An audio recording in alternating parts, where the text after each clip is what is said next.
今天我们来到花溪区中心农贸市场，端午节快到了，这里热闹得很。端午节的氛围特别浓，和平时完全不一样。我先遇到了一位包粽子的阿姨，她的手法特别熟练。她说端午节的意义是个团圆节，虽然现在大家忙，但粽子这个传统不能丢，希望吃了粽子，大家的心里都能想起家的味道。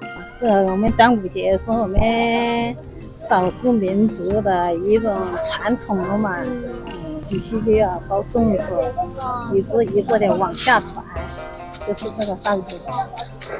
有米枣的，有八宝粽，有黑糯米，有花生粽，红豆、绿豆。最多的自己包或者来购买的，应该购买啊，购买。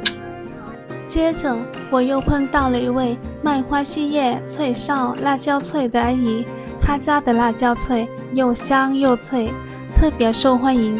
她说端午节大家都会来买点特色吃食，她的辣椒脆这几天卖的特别好，生意不错。最好卖的就是这一圈，对，辣椒，对，这个挺好卖的。那这些肉呢？我想知道是有什么区别啊？这个是半肥半瘦，半肥半瘦40，这个是纯肥的，纯肥乳，对30，这个是五花肉。我还尝到了贵州特色的年糕和奶茶，味道挺有特别的。路边碰到了一些不愿意入境的人，我就简单问了问。有个大哥说，端午节肯定要回家，和家人一起过节，吃粽子，挂艾草，这才是过节的味道。我发现端午节和普通日常的经济区别很明显，平时市场里人流量少些，大家买的东西也更日常。端午节不一样，人多，大家愿意消费，买的东西也更丰富，感觉整个市场都热闹起来了。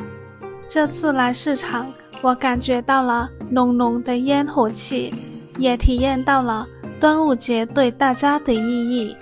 这里的人们用自己的方式庆祝节日，无论是美食还是团聚，都让人感觉特别温暖。